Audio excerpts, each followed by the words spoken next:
I'm Daniel, the past life regressionist, and it's time to begin.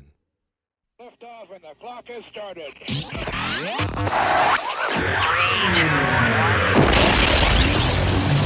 1. This is Timeless Spirituality.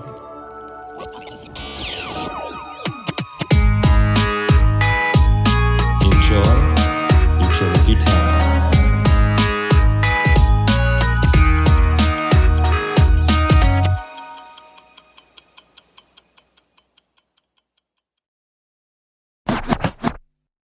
Hey everyone, welcome back to Timeless Spirituality.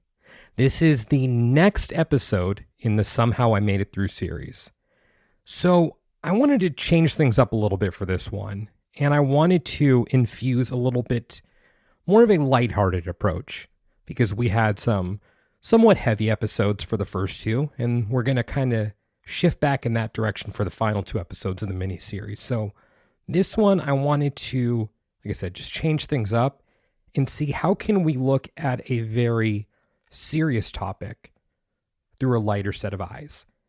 And I'm personally a fan of this episode. I think it's great, and I think it's very necessary for us to sometimes look at these things with just a little bit of chill. We'll put it that way. Like, everyone just needs to not take themselves so seriously. And I hope you guys enjoy this episode. And with that said, if you would like to book a regression with me to discover who and where you have been throughout time, you can reach me on Instagram at The Past Life Regressionist or my website, thepastliferegressionist.com. And now, you know what time it is.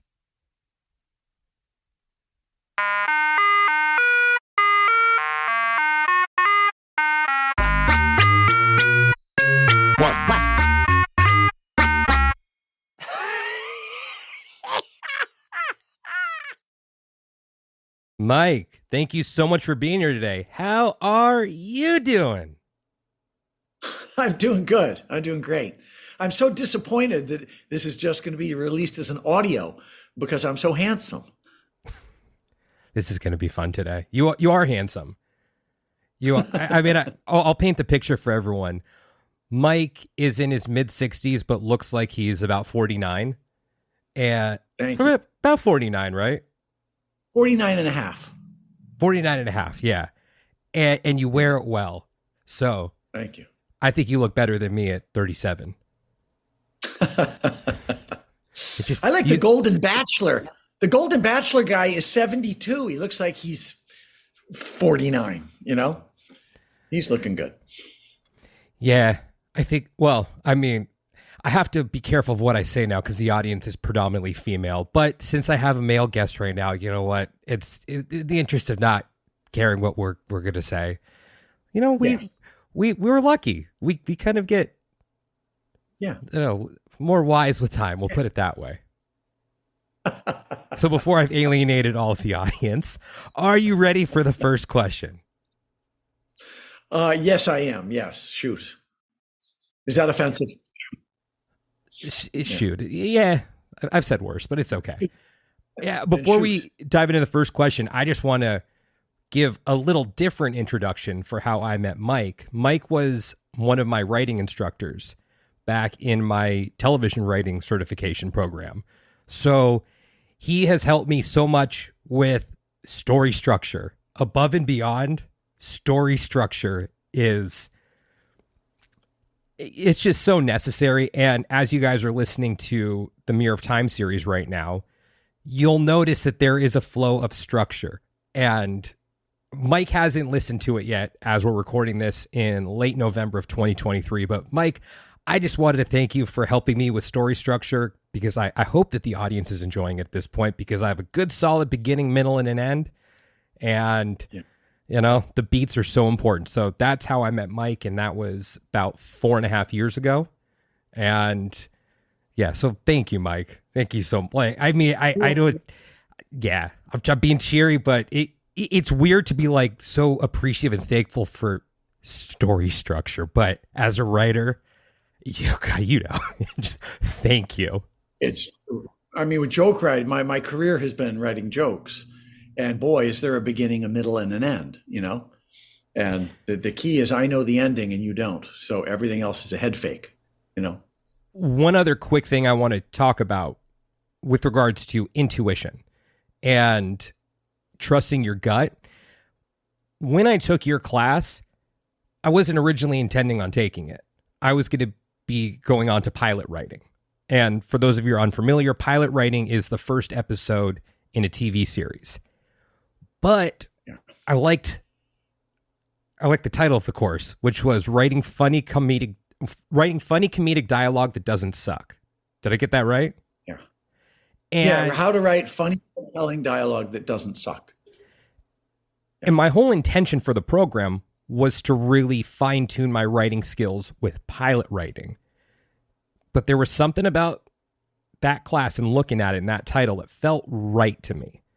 And I delayed taking that pilot writing course by another quarter, which, I mean, I was so excited to take that, but I'm so glad that I just trusted my gut and went for it, because I got so much more than I bargained for just by, I mean, dare I say, I judged a book by its cover initially with the title, but the story structure component was just, yeah. That's great.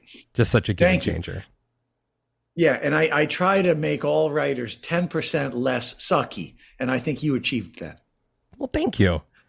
Yeah. The 10.01, still working on getting to that 10.5, but slow and steady wins the race. Yeah. Okay, so now we got that out of the way. Are you ready for the first official question? And my hands are going up for this one. Mike, what is your favorite song about time and why? There is a song called Breathe 2 a.m. by Anna Nalick, and it's about now.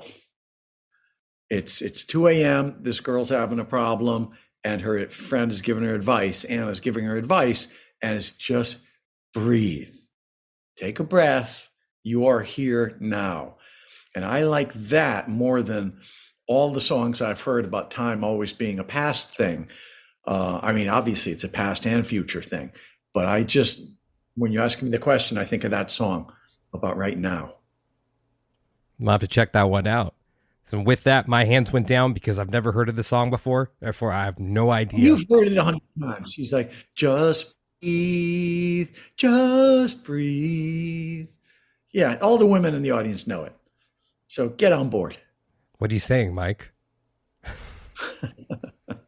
I said I don't know this song. So I guess that wasn't funny. I want everyone. Okay. Did I crash and burn with that one? A little. Yeah, we're working on comedy. It's okay. Yeah, I still need to work on that. Okay. Are you ready for the next question? Yes. What do you believe in? What do I believe in? I believe in that there's more than meets the eye. I think there's a good chance we're perceiving a sliver of the total spectrum of visual stuff and mental stuff. Highly possible, right? And if so, wow, there could be a lot going on. Just like a fly flies into your house, a great TV show going on, and he just doesn't comprehend it, right? And would be the same thing.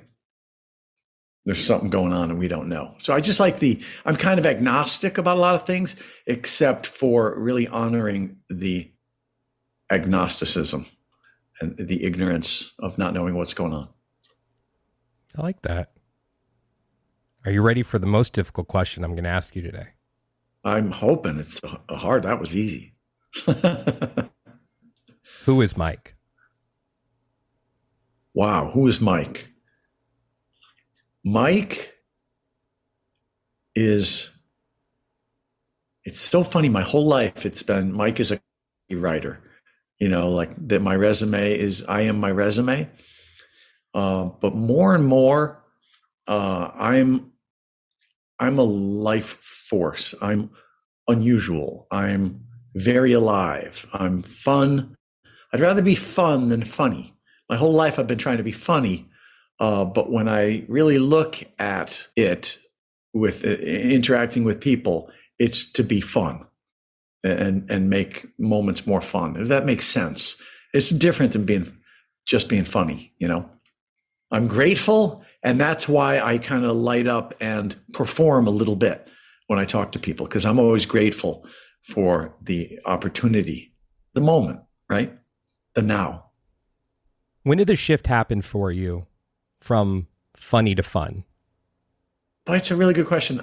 I think when I was dating, I was divorced and I was dating a lot. So you're presenting yourself over and over again, and if you have any self-perception, you realize you take a look at what it is you're selling.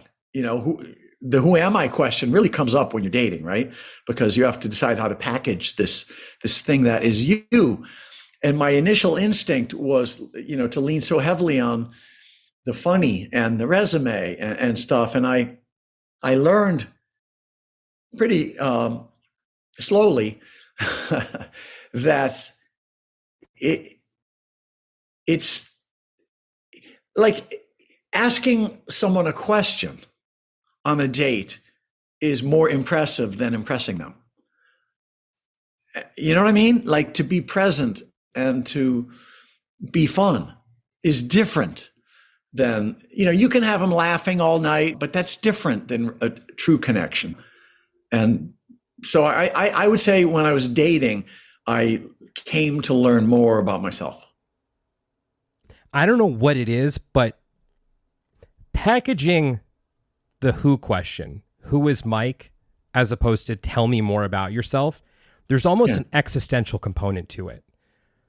So why do you feel that question is so much more complex than tell me more about yourself? Because it almost seems more loaded, the tell me about yourself, while there's a simplistic aspect to who is Mike. Yeah. And so the simpler question gets the more complex answer. Is that what you're noticing? I think so. Yeah. Because tell me a bit about yourself. Then you get that instinct, that defensive instinct to, gee, how do I want to portray myself? But the more interesting question, who is Mike? It's like, wow. It had that third person nature to it. I used to make fun of a baseball player. The first guy to do it was Reggie Jackson. He would talk about himself in person. Well, I just want to do what's best for Reggie Jackson. And, you know, Reggie Jackson was looking for a fastball and he got it and he hit it. And everybody made fun of him as what an egomaniac. And then later, psychologists and therapists marveled at two things. One, he was incredibly successful at what he did, at hitting a baseball. And they thought, well, what if there's something to it? Viewing yourself in the third person instead of the first person. The first person is nervous. The third person is observing the nervous guy. And isn't that always what we want in mental health, is to step back, get perspective. Let's take a step back and look at this from a distance. And this guy was doing that, and everybody was making fun of him. I think that's an interesting way to look at life. It helps to be self-aware as opposed to just self-indulgent and self-centered. It helps to take a step back and be aware of yourself. Does that make sense? Perfect sense.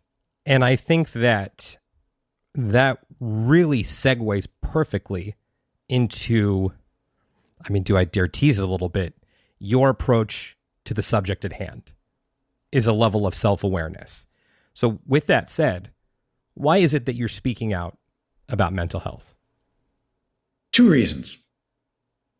The reason I'm speaking out about mental health is my son had a mental breakdown 4 years ago. He's doing very well right now, but this happens to people.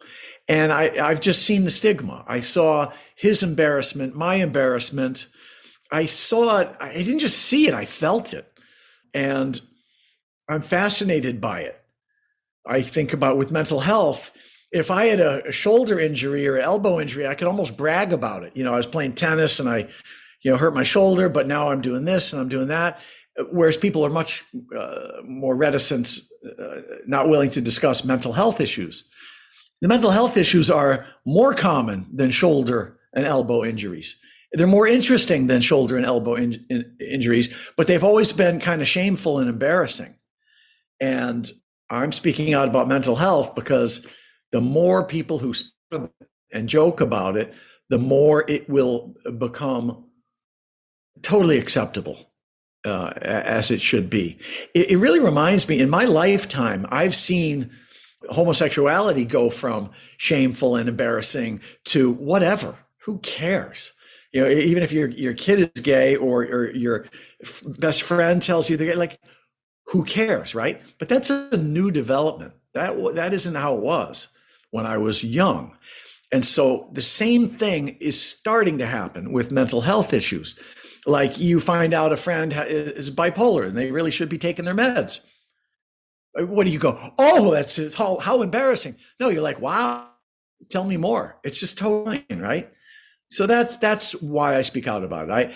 I love being 1% or 0.1% of that movement towards making it totally casual conversation. And the way I do that is with comedy, Let's talk a little bit more about the comedic aspect, because you and your wife, Michele, who, shout out to Michele. Hi, Michele.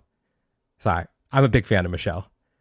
Let's talk about how you guys are bringing awareness to the subject I don't want to say it's an unconventional way, but it's not just, hey, let's talk about mental health. Right. I'll just say this. It's a story about a mosquito who faints at the sight of blood. It's an animated comedy film that you're referring to, right? We made an animated short comedic film about mental health called Bug Therapy. And Bug Therapy is about a mosquito who faints at the sight of blood, and her name is Citronella. So there's two strikes against her. And she's getting up the nerve to go to therapy for the first time, and she's terrified and doesn't want to do it. It's a fun movie.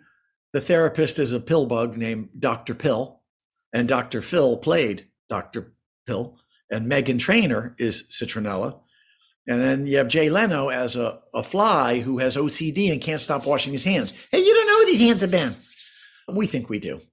And so on. Sterling K. Brown is in it. He's a stick bug who suffers from depression because he feels like no one sees him. And his friends are like, yeah, try moving. Maybe someone will see you. And then there's Tom Green is in it, plays a grasshopper who is addicted to caffeine. He drinks 10 cups of coffee a day. He loves it, but it makes him jumpy. And he keeps leaving the film. So all the bugs are struggling with their mental health issues. And we think that's kind of funny, laughing at like a moth who keeps flying into campfires because he's in love.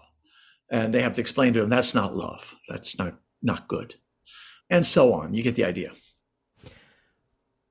I don't know why I didn't think about this before, but is Michele available right now? Hey, Michele. She'll think I'm having some terrible computer problem, as I do 10 times a day. Daniel wants to talk to you because we're talking about bug therapy, and I think he might ask about the dragonflies. And it's just, it's not visual. It's a crying shame given my handsomeness, but it's my rugged good looks. See, she's, but it's more audio. So, in the interest of improvisation and a lack of forward thinking on my part, I'd like to now introduce Mike's wife, Michele, to the show. So I wanted to bring you on just to talk about bug therapy. And just because, you and Mike just work so well off of each other. So just want to briefly tell everyone who is Michele. Michele is my lovely wife. I got her in a catalog. Yeah. Okay. Scene set. Yeah. All right. So let's talk about why you guys felt it was needed to approach mental health from more of a, I don't want to say a comedic aspect, but more of a comedic take. Why was the comedy so needed for a subject that can be quite dark? Yeah. I think because it is so serious. And because it's so serious, if you can't figure out how to laugh at yourself, at the situation, you're just going to end up crying all the time. You know, it's like you got to figure out how to just have a sense of humor about things, because they do get so serious and they get so hard, and you have to kind of laugh and get some space, get some distance from it. Yeah. You can't fix a problem if you can't talk about it. And one of the best ways to talk about something is to crack a joke and break the ice and start the conversation. Yeah. What would you guys say to someone who felt that by approaching it from a more comedic side, that you were taking away from the seriousness of the topic? I would say that they are a doo-doo head. Oh, I would say, that I feel like I can joke about it because I've been there. I know what it's like to be so depressed that you want to veer your car into oncoming traffic. I know what it's like. We met, actually. I know what it's like to be so anxious that I literally can't eat soup at a dinner meeting because my hand is shaking so badly. So it's like, I know, I have personal lived experience how shitty mental health problems can be. Yeah. And if I took that so seriously, Right. I would not be any fun at all.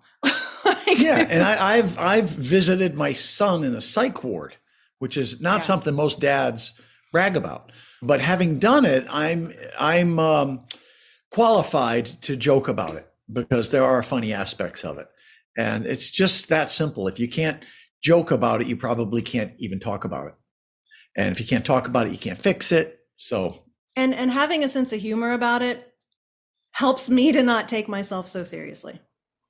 Yeah. And being in my head an awful lot, that's a really good thing. Yeah. And I don't have to order soup in a restaurant. No. Okay, go ahead. I mean, I guess where I'm also kind of running into an issue right now is I am very much in agreement with you guys with regards to how, I mean, I feel that it's so needed to be able to laugh. And Yeah. I remember looking at the comments on the video. By the way, like, I loved the clip, and if you guys are okay with it, I definitely want to link it in the show notes. And Absolutely. Yeah. how I saw some people in the comments talking about how this, I don't remember. It was like not muddying the waters, but Yeah. making fun of it. And I disagree because I thought it was, because I feel the same way. There are days when I've wanted to drive my car into oncoming traffic, but then again, I wouldn't do it because I'd be afraid of hurting someone else. That's neither here nor there. No. I tried to be a little funny there. But I felt that it was the perfect way to find that medium because to me, it wasn't even so much about the person who was experiencing it as much as the people who aren't experiencing it, and kind of showing them that it's okay to talk about these things, that these things aren't, they're not bread and butter issues for the dinner table, but you can talk about it at the dinner table. So what comes up for that? What we find is when we give talks, we do professional speaking at events that are, say, run by NAMI, the National Alliance on Mental Illness. So we're there at the National Alliance for Mental Illness convention, and we're telling our stories and our jokes, and they're all roaring laughing because they get it, and they're not afraid. It's just this funny thing. They have a saying called, until it happens to you. Until it happens to you, you don't understand. And when you do understand, you understand that you need to joke about it. At the last NAMI conference that we did, NAMI Delaware, the couple was there in the audience who literally started the NAMI Delaware chapter. Like, they brought NAMI to their state because dealing with their son, I believe. And after our speech, and after seeing the film and after our speech, She said, I am so glad you guys address the humor, because when people come to our group, the first thing we tell them is that we're going to laugh in this group. And sometimes you're going to wonder why we're laughing at such serious things. Yeah. But you have to. If dealing with this can get so heavy, you have to figure out how to put some levity into it. Yeah. Mm-hmm. Well, when I was watching it, I think I may have been 36 at the time, so a wee lad. It came out earlier in 2023, right? Or was it late 2022? Oh, we released it on YouTube in 2023. Yeah. So yeah, it was a wee lad of 36 at the time. Just a pup. Mm-hmm. Just a pup. Yeah. Well, a pedigree pup, but that's neither here nor there right now. But I myself have experienced some mental health struggles. And I was kind of sad while watching it because I wished that there was a movie like that around when I was a kid. Because it felt, since it was so stigmatized prior to, I mean, it still is to a certain extent, but oh my God, over the last couple of years, it's become cool to go to therapy. Like what? Yeah. Whereas Yeah. you used to have to hide that. And Yeah. I think it wasn't on my podcast, but another interview that I did on another show, I told the story about how when I was 14, I went to therapy and I was sitting, well, I've been in therapy for the last 23 years, but at this particular time when I was 14, I was sitting in the waiting room and it was an outdoor office park. So, I mean, I was sitting inside just to kind of, glass doors. And I saw someone walk by that I knew, and they were walking into another therapist's office. And I was terrified. I walked up to them at school the next day saying, please don't tell anyone that you saw me there. One, didn't really fully dawn on me that they were in therapy as well. So, but I was so scared that they would say, oh, they saw Daniel at therapy. And then everyone would think that I was crazy. Whereas... And you are.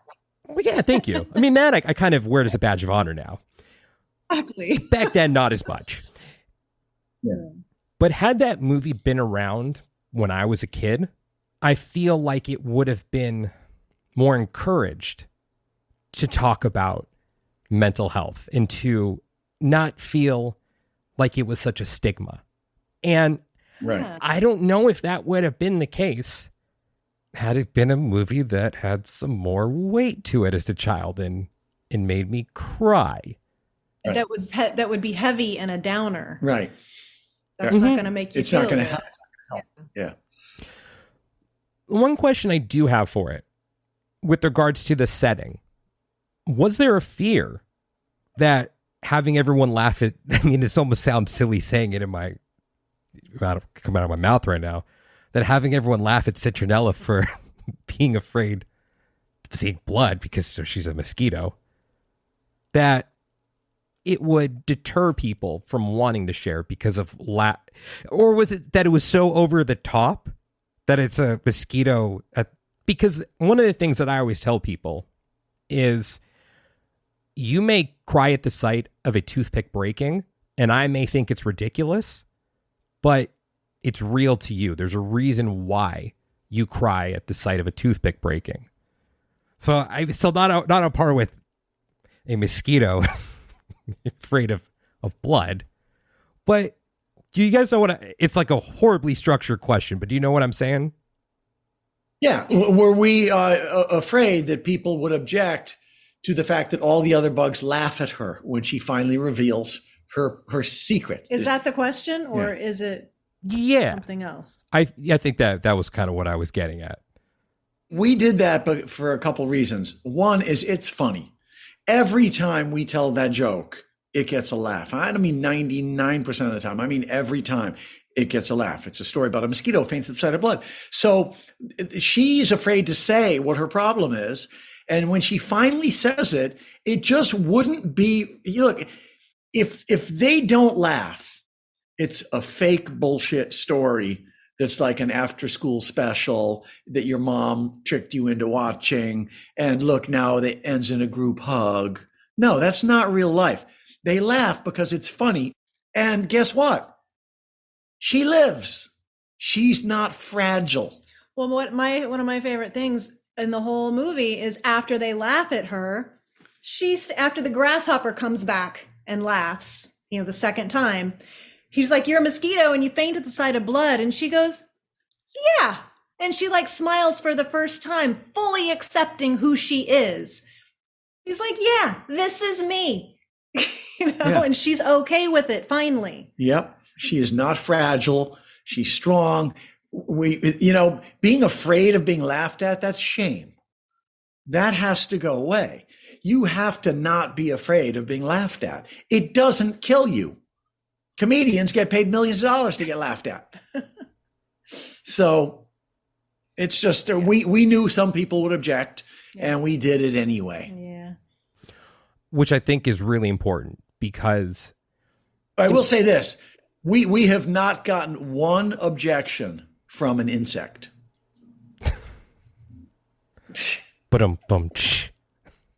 And they would be the ones who would, if they were being personally offended, we shouldn't care on their behalf. Yeah. They should care. So, yeah. But I think that kind of goes with the next question I wanted to make is what I've kind of seen myself doing over the last couple of years is cringing at moments for fear of the mob. And yeah. It's like, even right now, I'm like, oh my God, like, what am I going to say? And so like that's kind of, I think, where we are as a society right now is, oh no, that's not right. Oh no, that's not right. Oh no, that's not right. Because I think back to if the movie came out 30 years ago, no one would be, armchairing it and saying like, oh, how dare they? So, right. I think that this is something else that may create some mental struggles with society right now is the fear of speaking out, because it's kind of paradoxical that everything is becoming so more widely accepted, but then how dare you talk about that? I know. It is so paradoxical. Yeah, makes no sense. I wrote for Jay Leno for 23 years, and he's so amazing on stage. And he used to have a joke when a heckler would interrupt the show. And his joke would be, he would say, "It's all right, sir. Very soon, everyone will have their own microphone." And everybody would laugh at the guy who, dared to steal the show. And that has come true. It's happened. Everybody has their own microphone now. It's social media. Yeah. And everybody thinks that their opinion is important and worthy of interrupting everybody else. And it's just crazy. I like that word. Well, it's funny, like, even when you were doing your TED Talk, it's like some of the jokes, people are like, they want to laugh, but they're like, "Ooh, can I laugh at that?" Shoot. It's like you're kind of like looking around. Is anybody else laughing? Is it okay for me to laugh? Yeah. It's like, just, if it's funny, fucking laugh. Yeah. I was telling Mike about that before, because before we hit record, do you want to tell the joke really quick? Yeah, I'm really concerned about childhood obesity. It's a problem. I know we're making some progress, right? Things are getting a little better. But I saw a kid in a park today crying that his hula hoop was too tight. That's a problem. We need to address that. I think that's funny. Do I think childhood obesity is funny? No, I don't. But the joke is funny. And now that we've laughed at it, right? If we laugh at that joke, now we've broken the ice and we can talk about real solutions, right? Like, why is there just one size hula hoop? I would think an XXL would be a great Happy Meal toy right now. All right, that's enough. Oh, he told a childhood obesity joke. Ooh. Yeah, which that's where I found myself, as someone who is not easily offended. But I almost felt like part of the crowd there. Oh my, and I wasn't even in the crowd. I was just watching it on YouTube. Oh my God. That joke gets a laugh. Can I laugh at this right now? What would people think of me if I was laughing at this joke? I mean, the opening joke you told, that's the big no-no. Like the one thing you don't joke about, which... What is wrong with animal cruelty? What are you saying? Right? Okay, well, 30 years ago, everyone would be laughing their ass off. But Right. so Joke. so I guess my final question with the joke component is why? And I'm going to let you guys take that in whatever direction you want to take it. Why? Why not? A joke doesn't mean, like when he says the childhood obesity joke, it doesn't, he's not saying it seriously, like, I really think that there should be an XXL hula hoop. Like, let's have a conversation about that. I mean, it's a joke and it's meant to be like, this is silly and I'm going to say it. Like, Right. It's a joke. Right. So that's why. It's Right. to get people to lighten. When we laugh at things we thought we weren't allowed to laugh at, it connects us together. And that's when you can have a real conversation. But if you're tiptoeing around, you're not having real conversation. Right. If you're trying to be careful not to trigger somebody or not to say the wrong thing, or I have a joke that I tell that you could say it involves, cruelty to animals, right? To a kid. And I know what I say is, look, I love animals. We have a cat. They're delicious. Oh God. But that doesn't mean he's going to go cook up the cat. I mean, geez. Well, there goes my vegan audience. Vegetarians, you still on board?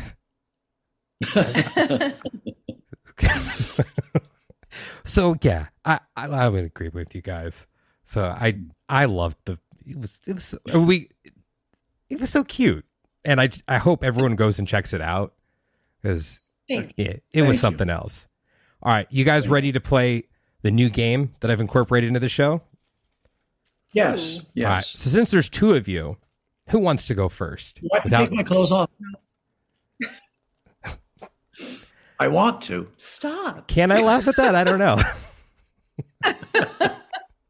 Wait till he takes his clothes Okay, so off. what's the question?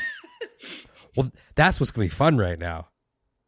I'm not going to tell you guys first. So who wants to go? You guys will both be, don't worry, nothing scandalous. Or this is the PG show with explicit content. Okay. You want to go first? Ask Daniel, you decide. Ask the smarter of us So I'll go first. All right.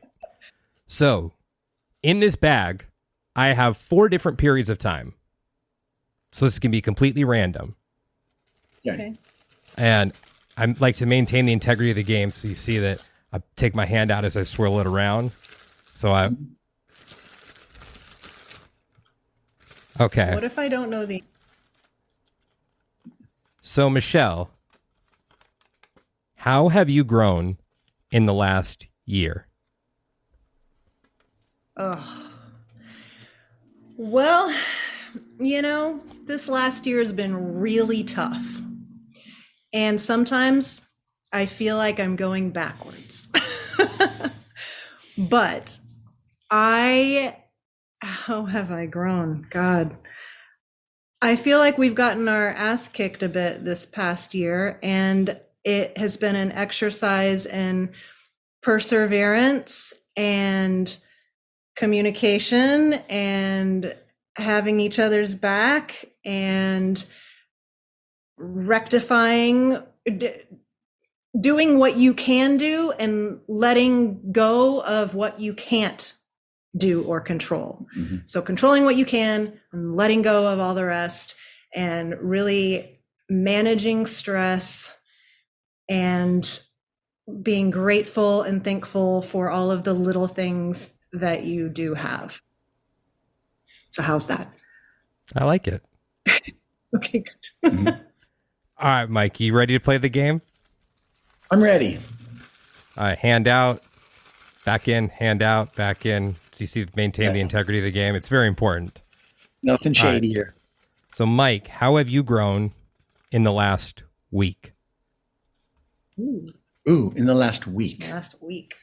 I put on a couple of pounds with Thanksgiving. I think I've grown as a person.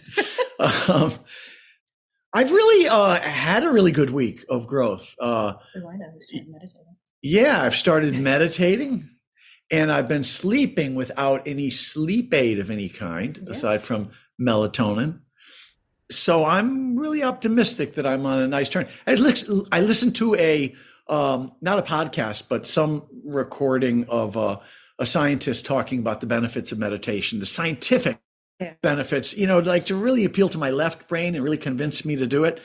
And the argument was so overwhelming because you can hear, a lot of woo-woo talk. There's a million good reasons to meditate, but I just wanted some hard science, and I got that. And I've now meditated 3 days in a row.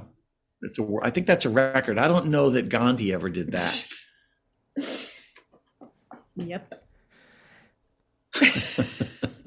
I don't know. I wasn't there. Well, how have you felt different in the last 3 days after you started meditating? I felt better, waking up better. It somehow has improved my sleep. Better, yeah, it's improved my sleep. And I have a mantra now, which I won't divulge. I think it takes away the magic of your mantra if you tell other people. But it's don't eat the bacon. No, that's not it. That's not it. Yeah, I feel more rested by virtue of meditating. How's that? That's good. And I've also held on to the kosher crowd. So, yeah, maybe that'll balance out the vegans that I lost. Yes, exactly. Did I crash and burn with that one too? Bad joke? No, it's good. No, but I will say a really cool thing. After I meditated, I opened my eyes and I felt like I saw the room for the first time. Like, this room we're in is beautiful. And I opened my eyes and I just couldn't believe that lamp, that window, that curtain. You cannot notice things because you're so busy. Yeah. And meditation forces you to knock it off and focus on one thing. And then you open your eyes and you're kind of now you're in the business of focusing on one thing. And you can notice, wow, that's the most beautiful lamp I ever saw, I say that's growth. Yeah. But I don't know. I could have done better with the kosher joke. I say I get hung up when I crash and burn. It's a good thing that I'm still not thinking about the stupid joke that I said early. I'm going to help you with this. Take a deep breath, Daniel. Take a deep breath. Let it go. And don't make me sing a Frozen song. Oh, God. We've heard my voice. So, with that said, do you guys have any final thoughts for everyone? Just talk about stuff that's bothering you. Yeah. Like, it's been fun being on this podcast, just talking about. Yeah. It's good to do. Yeah, don't be afraid to talk about the important stuff. We're going to talk about your shoplifting after this is over. No, we're not. We're not. All right. We don't talk about everything. I'll toast to that. Well, I just want to thank you guys so much for coming on today. And yeah, everyone, go check out the film. It's something special. So go ahead and just look in the show notes because the link's going to be there. And I can't wait to see it made into a full-length feature one day. I think it'll really help the world a lot. Thank you. Thanks, Daniel. Thank you. Thank you. And I always like to finish all these by saying, yay. Yay! Yay! I like that.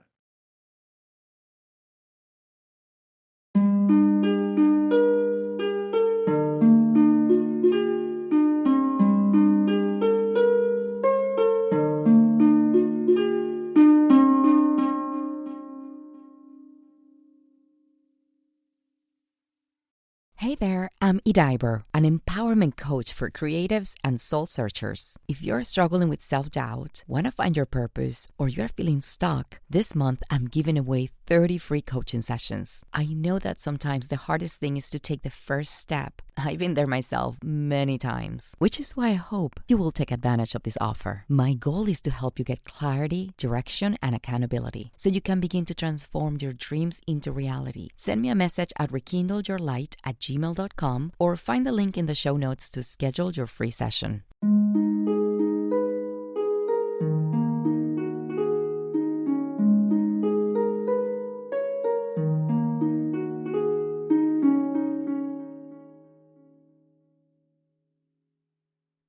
Fellow time travelers, your journey through time awaits you. Just want to thank you guys so much for listening to today's episode. And if you're interested in discovering who, when, and where you have been throughout time, and you'd like to book a session with me, just go ahead and send me a message on Instagram at The Past Life Regressionist, or you can reach me through my website, yourpastliferegressionist.com.